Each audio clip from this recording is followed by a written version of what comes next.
Linux system administrator কোর্সের আজকের ভিডিওতে আমরা দেখব কিভাবে কমান্ড মোডে ফায়ারওয়াল কনফিগারেশন করা যায়। গত ভিডিওতে আমি দেখিয়েছি যে কিভাবে গ্রাফিক্যালি সফটওয়্যারের মাধ্যমে ফায়ারওয়াল কনফিগারেশন করতে পারেন এবং সেখানে আমি টেস্ট করেও দেখিয়েছি যে কিভাবে আপনারা যে কোনো সার্ভিস অ্যালাউ করতে পারবেন এবং ডিনাই করতে পারবেন। ভিডিওটা যদি না দেখে থাকেন তাহলে অবশ্যই আমার ডেসক্রিপশন বক্সে ভিডিওর লিংক দিয়ে দিব, সেখান থেকে দেখে আসতে পারেন, অথবা আপনারা চাইলে সরাসরি আমার চ্যানেলে গিয়ে প্লেলিস্ট থেকে ভিডিওগুলো দেখে নিতে পারেন। আমি ধরে নেব যে আমার প্রিভিয়াস ভিডিওগুলো আপনারা দেখেছেন এবং সেখানে কিন্তু আমি ফায়ারওয়াল কিভাবে ইনস্টল করা যায় এবং গ্রাফিক্যালি আমরা ফায়ারওয়াল কিভাবে কনফিগারেশন করতে পারি এবং এখানে বিভিন্ন জোন নিয়ে আলোচনা করেছি যে কোন জোনের কি কাজ এবং জোনে আলাদা করলে কি সুবিধা পাবো। তো আজকের টপিকস হলো যে আমরা কমান্ড মোডে কিভাবে ফায়ারওয়াল কনফিগারেশন করতে পারবো। তো এটা করার জন্য প্রথমে আমরা ভিএমআর কোয়ার্কস্টেশন সফটওয়্যার থেকে এই সেন্টোস অপারেটিং সিস্টেমকে সার্ভার হিসাবে এবং রেড হ্যাট লিনাক্স অপারেটিং সিস্টেমকে ক্লায়েন্ট হিসাবে নিব। অর্থাৎ সেন্টোস অপারেটিং সিস্টেমে আমরা ফায়ারওয়াল কনফিগারেশন করব এবং রেড হ্যাট লিনাক্স অপারেটিং সিস্টেমে আমরা টেস্ট করব। আমরা প্রথম যে কাজটা করব সেটা হচ্ছে আমাদের ফায়ারওয়াল সার্ভিসটা চালু আছে কিনা সেটা জানবো। এটা জানার জন্য ফায়ারওয়াল সিএমডি স্টেট কমান্ডস মোডে যাই। এখান থেকে এটা আমি পেস্ট করে দিলাম, আপনারা লিখে নিতে পারেন, অসুবিধা নেই। ফায়ারওয়াল সিএমডি স্টেট এটা লিখে এন্টার দিব। দেখেন আমার সার্ভিসটা কিন্তু রানিং আছে, ঠিক আছে। তো যদি রানিং না থাকে তাহলে আপনারা কি করবেন, ফায়ারওয়াল সার্ভিসটা চালু করবেন। চালু করার জন্য সিস্টেম সিটিএল, এখানে রিস্টার্ট, এখানে ফায়ারওয়াল ডি এটা লিখে এন্টার দিবেন। আমার যেহেতু চালু আছে আমি আর এন্টার দিলাম না।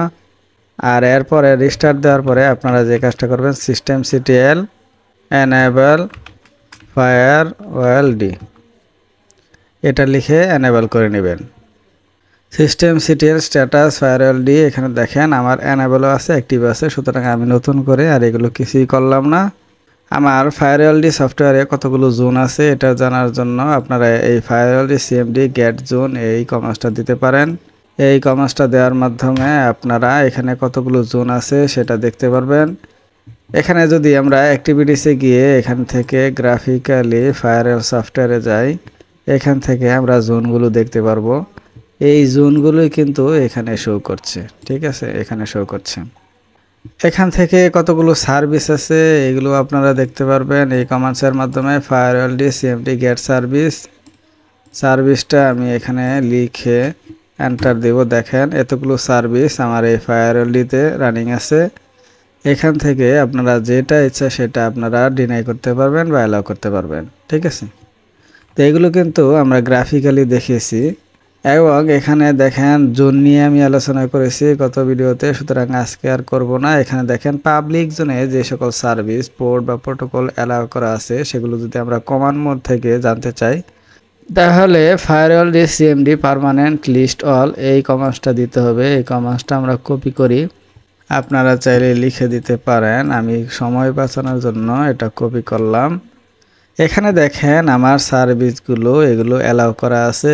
এই অ্যালাউগুলো কিন্তু এখানে শুধুমাত্র শো করছে। এটা যদি আমরা এই গ্রাফিক্যালি দেখি তাহলে আপনারা বুঝতে পারবেন যে দেখেন এখানে পাবলিক জোনে আমার এই দেখেন ককপিট ডিএসসিপি ভার্সন 6 এগুলো অ্যালাউ করা আছে, ঠিক আছে। তো এগুলোই কিন্তু এখানে শো করছে, ঠিক আছে। এখান থেকে কোন জোনটা অ্যাক্টিভ আছে সেটা যদি আপনারা দেখতে চান তাহলে firewall D CMD get active zone এটা লিখে আপনারা দেখতে পারবেন। এখন এটা লিখে এন্টার দিলাম। দেখেন ইন্টারফেস ENS224 ডিএমজি জোনে অ্যাক্টিভ আছে এবং পাবলিক জোনে ইন্টারফেস 192 অ্যাক্টিভ আছে। এখান থেকে অ্যাক্টিভিটিসে গেলাম, এখান থেকে ফায়ারওয়াল দেখেন এখানে কিন্তু দেখেন যে ENS192 এটা কিন্তু আমার পাবলিক জোনে আছে এবং ডিএমজি এই জোনটা কিন্তু 224-এ আছে। আমরা কিন্তু পূর্বেই আলোচনা করেছি যে ডিএমজি জোন কেন ব্যবহার করা হয়। ডিএমজি জোন কিন্তু একটা গুরুত্বপূর্ণ জোন।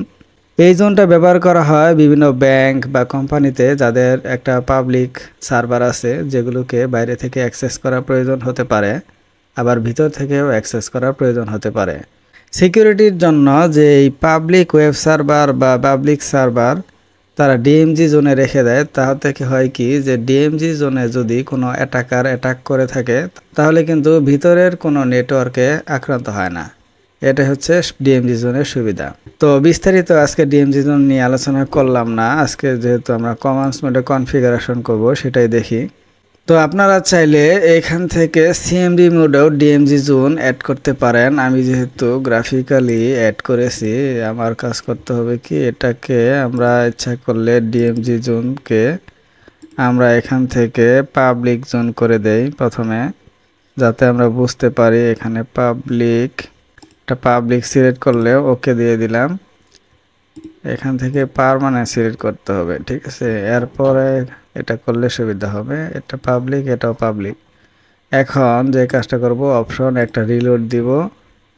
এটা একটু কেটেও দিতে পারেন, অসুবিধা নেই। আবার অ্যাক্টিভিটিসে যাব, দেখি এটা ডিএমজি জোন থেকে পাবলিক জোনে হয়েছে কিনা। এখান থেকে দেখেন ডিএমজি জোনে আছে, সুতরাং হয়নি।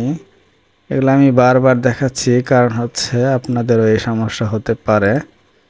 ওকে, এখন এখানে দেখেন রান টাইম সিলেক্ট করা যাবে না, এখানে পার্মানেন্ট সিলেক্ট করতে হবে। এরপরে আপনারা এই যে পাবলিক আছে, এখন মনে হয় কাজ হয়েছে, ঠিক আছে। তারপরেও আপনারা অপশনে গিয়ে একটা রিলোড দিয়ে দিবেন। দেখেন এখন কিন্তু আমার ENS 224 এটা পাবলিক জোন হয়ে গেছে, ঠিক আছে। এখন আমরা সিএমডি মোডে ডিএমজি জোন অ্যাড করব, ঠিক আছে। এখন আমরা ডিএমজি জোন অ্যাড করার জন্য এই ফায়ারওয়াল ডি সিএমডি যেহেতু পার্মানেন্ট অ্যাড করব, এই কারণে পার্মানেন্ট এবং কি জোন অ্যাড করব ডিএমজি। এবং এখানে দেখেন চেঞ্জ ইন্টারফেস, এখানে 192-র বদলে আমার ইন্টারফেস আমরা যেটা দিব সেটা হচ্ছে 224, ঠিক আছে। এখান থেকে আমরা 192-র বদলে 224 দিব। 192 আমরা পাবলিক জোনেই রাখবো। এখান থেকে গ্রাফিক্যালি যদি আপনাদের দেখায় যে এই 224কে আমরা কিন্তু ডিএমজি জোন তৈরি করবো, ঠিক আছে। তো এখন আমি এন্টার দিব, দেখেন এখানে সাকসেস দেখাচ্ছে। তো আমরা যদি গ্রাফিক্যালি দেখি এখান থেকে ধরেন যে অপশন দেখছেন যে ডিএমজি জোন কিন্তু অলরেডি হয়ে গেছে। আমরা কিন্তু চাইলে এই ফায়ারওয়াল দিয়ে সিএমডি রিলোড এই কমান্ডটার মাধ্যমেও রিলোড দিতে পারি, গ্রাফিক্যালি যদি আমরা না দেই। অনেক ক্ষেত্রে দেখা যায় যে গ্রাফিক্যাল অপশনটা থাকে না, এখানে দেখেন রিলোড হয়ে গেছে। এখন আমরা এই অ্যাক্টিভ জোনে গিয়ে দেখব যে কোন কোন জোন আমার অ্যাক্টিভ আছে। দেখেন ডিএমজি জোনে ইন্টারফেস আছে ENS 224 এবং পাবলিক জোনে আমার ইন্টারফেস আছে ENS 192।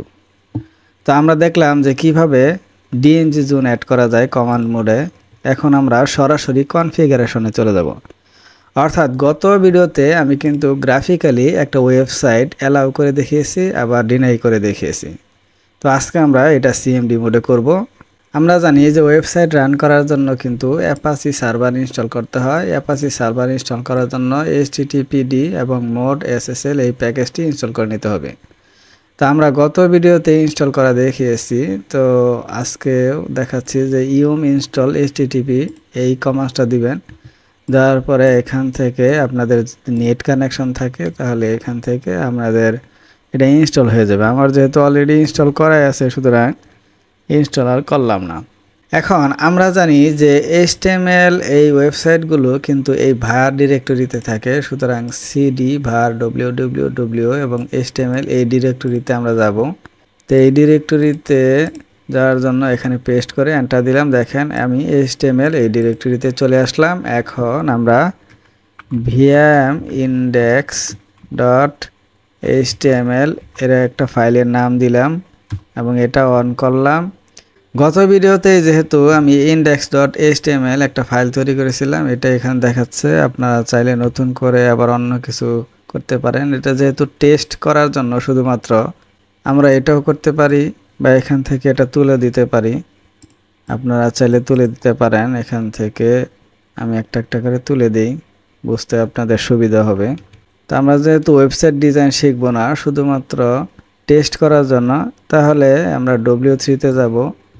W3 স্কুলে গিয়ে এখান থেকে HTML টিউটোরিয়াল থেকে যে কোনো একটা এক্সাম্পল আমরা এখান থেকে কপি করে নিয়ে এখানে আমরা সফটওয়্যারে এখান থেকে পেস্ট করে দিলাম। ঠিক আছে, তো আপনারা চাইলে ইচ্ছা করলে এই হেডারে গিয়ে যে কোনো একটা কিছু লিখতে পারেন, ফায়ারওয়াল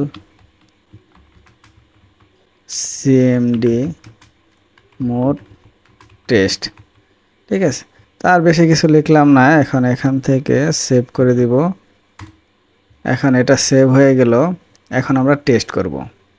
তো টেস্ট করার জন্য আমাদের কি করতে হবে, রেড হ্যাট লিনাক্স অপারেটিং সিস্টেমে গেলাম, যাওয়ার পরে একটা ইউজার দিয়ে লগ ইন করলাম। লগ ইন করার পরে এখান থেকে একটা ব্রাউজার ওপেন করব, অ্যাক্টিভিটিসে গেলাম, এখান থেকে ফায়ারফক্সটা ওপেন হওয়ার পরে আমি এই সার্ভারের যে অ্যাড্রেসটা আছে ইফ কনফিগ এটা লিখলাম। লেখার পরে এখান থেকে যে অ্যাড্রেসটা আছে সেই অ্যাড্রেসটা আমি এই রেড হ্যাট অপারেটিং সিস্টেমে দিয়ে দিব। এখানে লিখব যে HTTPS দিব এবং কমা দিব এবং আইপিটা দিয়ে দিব এবং এন্টার দিব। দেখেন আমার ফায়ারওয়াল সিএমডি মোড টেস্ট এই কথাটা চলে আসছে, অর্থাৎ আমার ওয়েবসাইটটা রান হয়ে গেছে। আপনারা যারা ওয়েবসাইট ডিজাইন করতে পারেন তারা কিন্তু ফুল একটা ওয়েবসাইটও এখানে কপি পেস্ট করে আপনারা টেস্ট করতে পারেন, অসুবিধা নেই। এখন আপনারা যদি এই সার্ভিসটা অফ করতে চান, আপনাদের গ্রাফিক্যালি তো সোজা, শুধুমাত্র টিক চিহ্নটা তুলে দিলেই হয়। আর যদি আপনারা সিএমডি মোডে করতে চান তাহলে ফায়ারওয়াল সিএমডি পার্মানেন্ট রিমুভ এই কথাটা আপনারা এখানে লিখে দিবেন। তাই আমি একটু স্ক্রিনটা ক্লিয়ার করে নেই।